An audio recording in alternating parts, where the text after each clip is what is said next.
હજુ તો વરસાદની શરૂઆત જ થઈ છે, ત્યાં જ અનેક શહેર એવા છે જ્યાં પાણી ભરાવાની પણ શરૂઆત થઈ ગઈ છે। રાજકોટમાં પ્રથમ વરસાદમાં જ મોટાભાગના વિસ્તારમાં પાણી ભરાઈ ગયા હતા। શહેરના રેલનગર વિસ્તારમાં ઠેર ઠેર પાણી ભરાયેલું નજરે પડે છે। અહીંની સરકારી સ્કૂલો જવાના રસ્તાની હાલત પણ દયનીય થઈ ગઈ છે। બાળકો કાદવ કિચડમાં ચાલીને શાળાએ જવા મજબૂર બન્યા છે, તો વાહન ચાલકો પણ મુશ્કેલી અનુભવી રહ્યા છે। સ્થાનિક લોકોએ તંત્ર પર બળાપો કાઢતા કહ્યું હતું કે 3 વર્ષથી રજૂઆતો કરવામાં આવી છે, તેમ છતાં તંત્ર દ્વારા નવો રસ્તો બનાવવામાં નથી આવતો।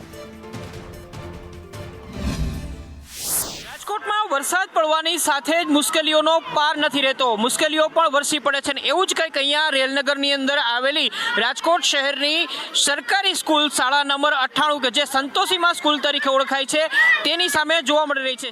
અને 4 દિવસથી વાલીઓની સાથે વિદ્યાર્થીઓ પરેશાન થઈ રહ્યા છે। આપણે સ્થાનિક લોકોની સાથે વાત કરીએ।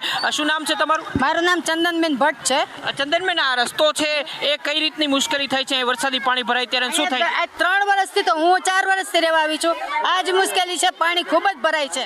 તો હરખો નથી બનાવ્યો તંત્રે? નથી બનાવ્યો, 6 મહિનાથી આમને આમ ખોઈદું છે। 6 મહિનાથી આમને કીધું હતું કે નો ઓલા ચોમાસા પહેલા થઈ જશે, પણ હજી થયું નથી। અને ગટરો એવી છલકાય છે ને અમે રહી નથી શકતા એવી વાત આપણી સાથે વાલી પણ છે। શું નામ છે તમારું? રાજેશ તલસાણીયા। મારા દીકરાને હું તેડવા માટે અહીંયા આવું છું, પણ આવવામાં બહુ મુશ્કેલી પડે છે।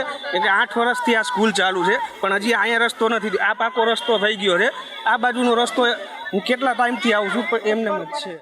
આપણી સાથે બીજા વાલીઓ પણ છે। શું કહેશો બેન, અહીંયા કેટલા સમયથી આ સમસ્યા છે?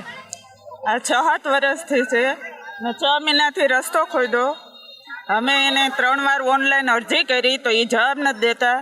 જ્યારે કમિશનર આવે, કોઈ સાહેબ આવે તો રસ્તો ખાડા ભરાઈ જાય, કચરો વારવા આવે, આમ રેગ્યુલર નથી આવતા। તો આ વાલીને બાળકોની એની શું પરિસ્થિતિ હોય? બિલકુલ, તો રાજકોટ મહાપાલિકાના ખાટલે મોટી ખોટ હોય એ પ્રકારની સ્થિતિ છે। સવાલ ચોક્કસ મહાપાલિકાને પૂછવામાં આવશે કે આ લોકોની સાથે ન્યાય ક્યારે થશે। કેમેરામેન માધવ ભટ્ટ સાથે મયુર સોની, સંદેશ ન્યૂઝ, રાજકોટ।